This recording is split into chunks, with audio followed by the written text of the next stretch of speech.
La idea era charlar, hacer un balance de lo que ha sido el año para el sector productivo y por eso vamos a charlar con una especialista, una economista como es Natalia Ariño, que es economista de la Fundación Agropecuaria para el Desarrollo de Argentina, que desde hace mucho tiempo viene analizando, digamos, en este caso, muchos temas que tienen que ver con el sector. Y en el caso de hoy, charlar un poco cómo es la presión fiscal que hay desde las provincias hacia el sector productivo, teniendo en cuenta que es una de las economías más importantes, de las que más aportan al Estado, ¿no? Natalia, ¿cómo te va? Buen día. Hola, muy buenos días. ¿Cómo están ustedes? Bien, bien. Bueno, ¿desde hace cuánto tiempo ustedes hacen este análisis de la presión fiscal, tanto de los estados nacional, provincial y municipales, a los sectores productivos? Bueno, ya hace muchos años, aproximadamente desde el 2013, si no recuerdo mal, lo publicamos, pero tenemos las estimaciones desde muchos años atrás. Aproximadamente desde el 2007 ya tenemos estos datos y hemos ido viendo cómo fue evolucionando esa carga tributaria o esa participación que tiene el Estado en la renta agrícola en nuestro país. Y bueno, ¿y cómo ha sido en estos últimos tiempos y específicamente si comparamos este cierre del 2024 en relación al ciclo anterior? Bueno, siempre fue alta. Para remarcar esto, hubo periodos en los que por supuesto fue mucho más alta que la actual. En la medición de diciembre, el índice FADA, que es la que marca esta participación del Estado en la renta agrícola, fue del 64,3%. Esto quiere decir que de cada 100 pesos de renta agrícola que genera una hectárea promedio, bueno, 64 pesos con 30 son impuestos que paga el productor en promedio, ¿no? Y estos son impuestos que van a nivel nacional, provincial y municipal. De los tres niveles, ¿cuál es el que más presión ejerce? Bueno, el Estado Nacional, sin lugar a dudas, es el que se lleva la mayor parte de los impuestos que paga el productor a través de los derechos de exportación, a través de impuestos a las ganancias, IVA, impuestos a los créditos y débitos bancarios. Esos son los principales que se van ahí. ¿Y además, las provincias? ¿Y desde las provincias? Sí, y en las provincias, bueno, ahí tenemos más una situación promedio porque tenemos, por ejemplo, inmobiliario rural, ingresos brutos, que algunas provincias lo pagan y otros no, otras están exentas, como por ejemplo Córdoba y Santa Fe. Tenemos también impuestos a los sellos, esos son los impuestos que están considerados en los impuestos provinciales. Y los municipales tienen que ver más que nada con las tasas viales. Pero bueno, hay un punto, yo creo que es interesante a analizar, es que, en primer lugar, la mayor cantidad de los impuestos son impuestos nacionales. Pero en segundo lugar, cómo se distribuyen esos impuestos. Y por ejemplo, prácticamente la mayor parte de los impuestos nacionales son impuestos que no son coparticipables, en torno al 67%. ¿Qué quiere decir? Que son impuestos que se cobran, que son recursos que salen de las regiones, desde donde se generan, pero que no vuelven de la misma forma, ¿sí? Por ejemplo, los derechos de exportación y lo que son los impuestos a los créditos y débitos bancarios. Y después, ese 27% de los impuestos nacionales sí son coparticipables, como por ejemplo, impuesto a las ganancias o el IVA.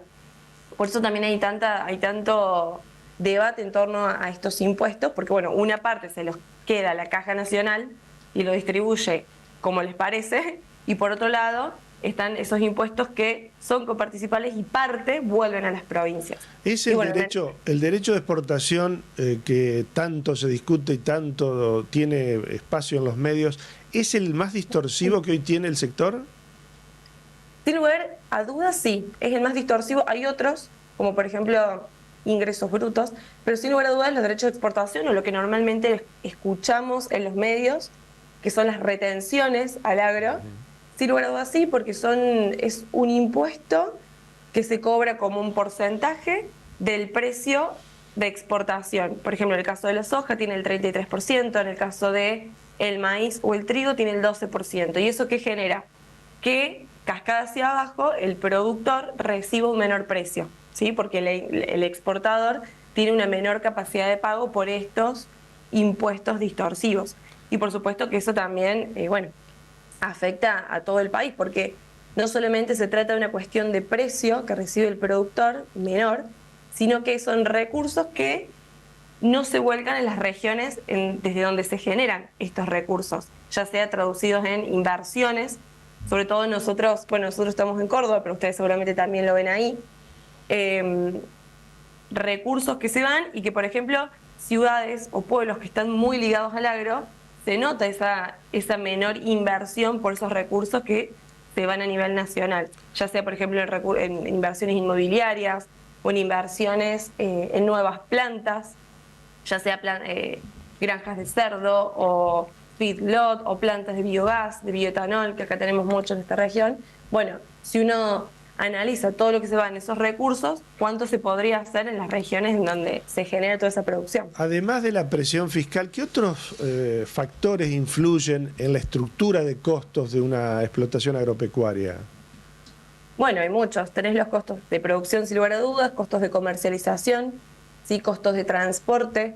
Yo creo que son los principales. Pues bueno, hay cuestiones de seguros, que se asegura la producción, pero principalmente esos son los de mayor impacto. De hecho, si lo analizamos desde el punto de vista de una hectárea de maíz, por ejemplo, hay dos componentes importantes. Por ejemplo, lo que son los gastos de FOBIN o los gastos de exportación, se llevan entre el 8 y el 10% de los costos totales. El costo de transporte también es importante, dependiendo desde la región que se analice. Por ejemplo, si vemos el transporte de Córdoba al puerto, sí está en torno a un 28% el costo del transporte sobre el costo total. Esto quiere decir prácticamente que de cada 10 camiones que van al puerto, 2 camiones de maíz representan los costos de flete.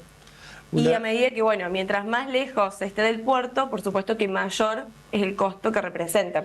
Vos comentabas, sí, perdóname, te pregunto, sí. Vos comentabas que desde que se hace este informe, este estudio anual, ha ido aumentando la presión. Entre 2023 y 2024 hubo cambio de gestión y de una idea política de gobierno totalmente distinta. ¿Cómo ha sido la diferencia entre estos 2 años? Bueno, con respecto al año pasado, en realidad esta última medición, es decir, diciembre de este año respecto a diciembre del año pasado, aumentó 5 puntos la participación de los impuestos en la renta agrícola, ¿no? Pero allí no tiene mucho que ver que haya habido grandes cambios, sino que hubo 2 efectos que hicieron que la participación subiera. Por un lado, la caída de los precios, ¿sí? Desde el principio, desde el 2024, vimos cómo fueron cayendo los precios, principalmente de los granos como maíz, trigo, soja, lo cual afecta directamente a esta medición porque hace que el valor bruto de producción sea menor y por lo tanto impacta en la renta, ¿sí? Agrícola, y por lo tanto hace que los impuestos representen una mayor proporción. Y el otro punto o el otro factor que ha hecho que suba esta medición es el menor efecto que ha tenido el dólar exportador. No nos olvidemos que el sector agro, puntualmente de los granos, recibe un dólar exportador que se compone, o el dólar blend, que han escuchado seguramente, sí, se compone en un 80% del dólar oficial y en un 20% del contado con liqui. Entonces, lo que ha sucedido es que este año los dólares financieros se han mantenido estables, incluso han bajado, y eso en el dólar exportador afecta negativamente porque es un menor precio del dólar que recibe el productor y por lo tanto afecta en el mismo sentido que la baja de los precios. Pero si uno se va hacia otros años, ha habido momentos en los que incluso ha sido superior la participación del Estado, lo cual no significa que hoy no sea alta, porque realmente un 64,3% de la renta agrícola es muchísimo, en un contexto, como te decía recién, de baja de precios, donde los márgenes están siendo muy acotados, donde por ejemplo el trigo, con respecto a septiembre de este año, que es la última medición que habíamos hecho, bajó un 15% en dólares, la soja también bajó un 6% en dólares. Digamos que los márgenes están bastante complicados, por eso también desde el agro se pide tratar de revisar la carga tributaria que tiene el país en general y el sector en particular, porque realmente se hace muy difícil y nos hace menos competitivos también producir en estas condiciones. Natalia, ha sido muy amable de atendernos en esta mañana y por supuesto brindarnos toda esta información tan útil para una economía tan importante como es la del agro argentino. Bueno, muchas gracias y un placer haber hablado con ustedes. Muy bien. Natalia Ariño, especialista de la Fundación. La Fundación hace un aporte muy interesante para analizar temas específicos de por ahí de algunas cadenas agroalimentarias. ¿Cuánto cuesta el litro de leche? ¿Cuánto cuesta producirlo? El kilo de pan. Y este informe que habla un poco de la presión fiscal.